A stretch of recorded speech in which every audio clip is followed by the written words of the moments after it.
The winter wind sliced through Manhattan's bustling streets, biting and unforgiving. Passers-by huddled into their coats, retreating into scarves and gloves. Yet one man strode firmly, undeterred. Wrapped in a dark overcoat, Donald Trump moved with purpose, his security detail trailing close behind. His gaze swept the streets, scanning as though searching for something unknown.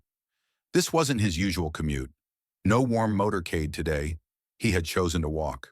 Perhaps it was nostalgia, or an unshakable urge to reconnect with the raw energy of the city he once called home. Turning down a narrow alley, his steps faltered. Against the cold stone wall sat a man, his shoulders hunched, a tattered military jacket draped over him. The jacket, once a proud green, had faded to a weary gray. At his feet lay a cardboard sign, "Veteran in need of help." Trump paused, his eyes narrowing slightly. With a subtle wave, he signaled his security to hang back. Slowly he approached. The crunch of salt-scattered pavement under his shoes echoed in the quiet alley. The man looked up, his sunken eyes a blend of fatigue and defiance. "Who are you?" he rasped, his voice rough like gravel. Trump crouched, meeting him at eye level.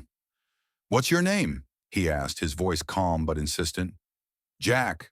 Jack Miller," the man replied hesitantly, gripping Trump's extended hand to pull himself upright. "Former Marine." "Bravo Company," Jack added, a flicker of pride breaking through his weariness. "We were in Kandahar. They called us the Ghost Team." Recognition flickered across Trump's face. "The Ghost Team," he repeated, his tone filled with respect. "You did the impossible." Jack's shoulders sagged slightly. "We were good," he admitted, "but all that vanished when we came back." For a long moment, Trump was silent. Finally, he said, "Come with me. You don't belong here." Days later, Jack found himself in a quiet hotel room, courtesy of Trump. Over coffee, Trump leaned forward, his tone steady yet urgent. "Jack, what you and your team did, your sacrifices, shouldn't be forgotten. I want to help, not just you, but every veteran who feels abandoned." Jack hesitated. "Most of those memories, they're better left buried. People don't want to hear about what we did." Trump's gaze didn't waver. "Not just for them, Jack. For you. For the men who stood beside you. Their courage deserves recognition." After a long silence, Jack nodded. Weeks later, in the White House, a solemn ceremony unfolded. Veterans from Bravo Company filled the room, their scars, both seen and unseen, etched into their faces. When Jack entered, they rose in unison, saluting their comrade. Trump took the stage. His voice resonated with conviction. "Today, we honor Jack Miller and Bravo Company for their unimaginable sacrifices. These heroes fought not only on the battlefield, but in the silence after.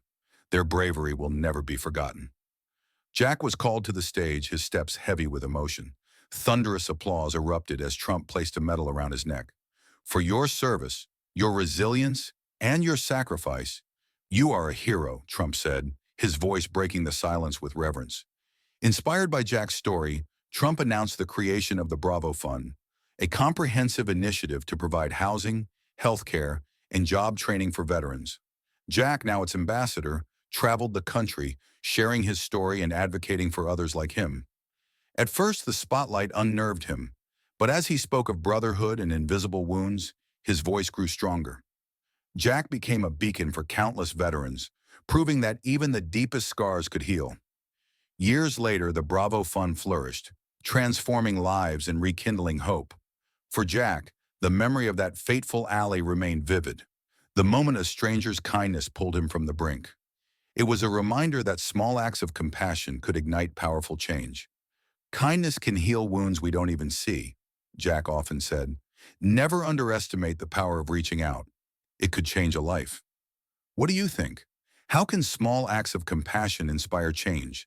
Share your thoughts below and help us spread Jack's message of hope.